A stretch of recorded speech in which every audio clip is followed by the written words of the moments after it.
अस्सलाम वालेकुम नाज़रीन, आज मैं आपकी खिदमत में एक नई डिश लेकर हाजिर हुई। उम्मीद है कि आपको ये मेरी डिश पसंद आएगी। आज मैं चिकन हलीम बनाने लगी हूँ। उसके लिए मुझे जिन जिन चीज़ों की ज़रूरत है उनमें से ये चिकन है आधा किलो,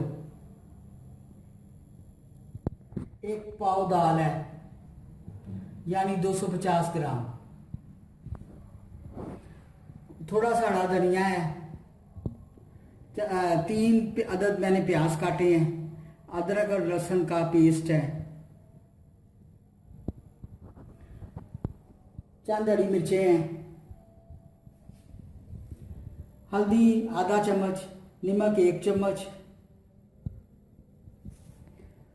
सुरख मिर्च 1.5 चम्मच, सूखा धनिया पाउडर 1 चम्मच, गरम मसाला 1/2 चम्मच।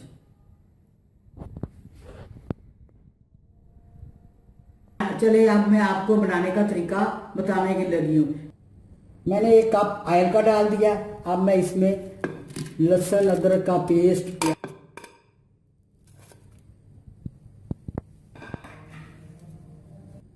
अब मैं इसे चूल्हे पर रखने लगी हूँ। थोड़ा सा भूनने के बाद मैं इसमें नमक मिर्च मसाला सारा डाल दूंगी, साथ ही गोश्त भी डाल दूंगी।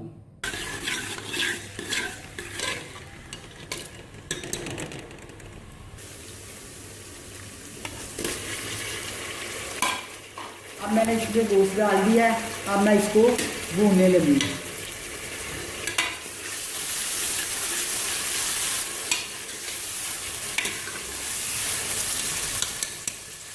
साथ ही मैं नमक से डालने लगी।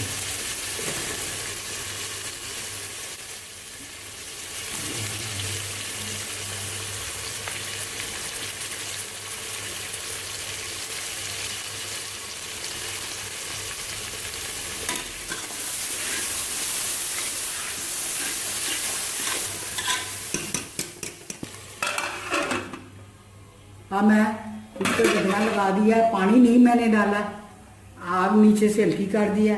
अब थोड़ी थोड़ी देर के बाद मैं इसे चेक करती रहूंगी और साथ साथ भूनती रहूंगी।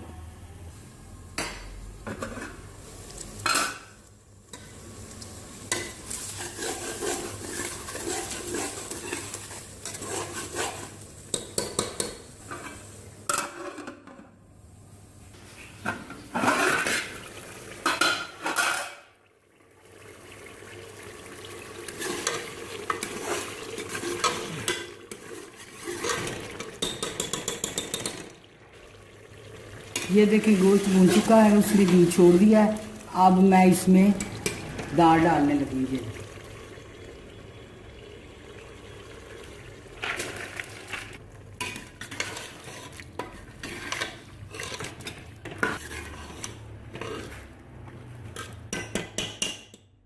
अब मैं दाल गलने के लिए, गोश्त और दाल दोनों गलने के लिए 3 गिलास पानी मैंने डालकर अब प्रेशर का वेट लगा दूँ।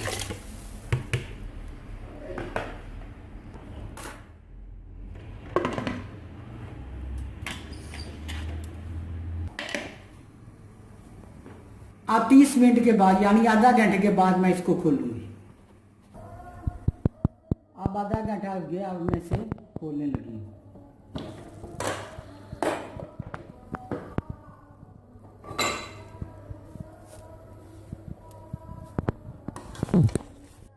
दाल और गोश्त गलकर बिल्कुल तैयार हो गया है। अब मैं इसे घुटने के साथ घोट लूंगी। अगर आपके पास मशीन है तो इसे ग्राइंड कर लें। ये देखें जी, अब मैंने इसको ग्राइंड कर लिया हुआ है। ग्राइंड करने के बाद इसको मैंने दोबारा थोड़ा देर पकने के लिए चूल्हे पर रख दिया। अगर ये आपको ठीक लगे तो थोड़ा सा इसके अंदर पानी शामिल कर सकते हैं। ये मुझे थोड़ी सी थिक लग रही है, इसके लिए मैं इसमें थोड़ा सा पानी शामिल कर रही हूँ।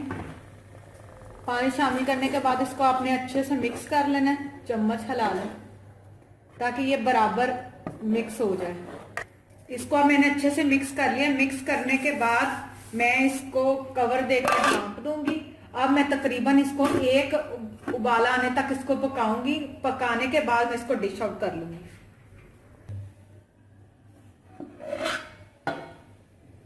अब मैंने 5-10 मिनट के बाद इसको उतारने लगी हूँ। अब ये देखें पककर बिल्कुल तैयार हो गई है। अब मैं इसे डिश आउट करने लगी। अब मैं इसको हरे धनिए के साथ और हरी मिर्चों के साथ मैं इसको गार्निश करने लगी।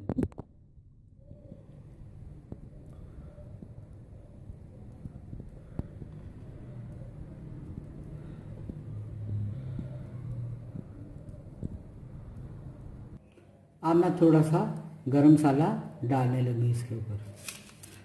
आप चाहें तो नींबू भी इसमें निचोड़ सकते हैं। उम्मीद करती हूँ कि आज की आपको हमारी ये रेसिपी पसंद आई होगी। इसको घर में ज़रूर ट्राई करें। इंशाल्लाह एक बार फिर नई रेसिपीज़ के साथ आपकी खिदमत में हाजिर होंगे। लेकिन जाने से पहले हमेशा की तरह मेरी वीडियोस को लाइक करें, फ्रेंड्स एंड फैमिली के साथ शेयर करें और मेरे चैनल को सब्सक्राइब करना मत भूलें। नई रेसिपी के साथ फिर आपकी खिदमत में हाजिर होंगे। तब तक इजाज़त दीजिए। अल्लाह हाफ़िज़।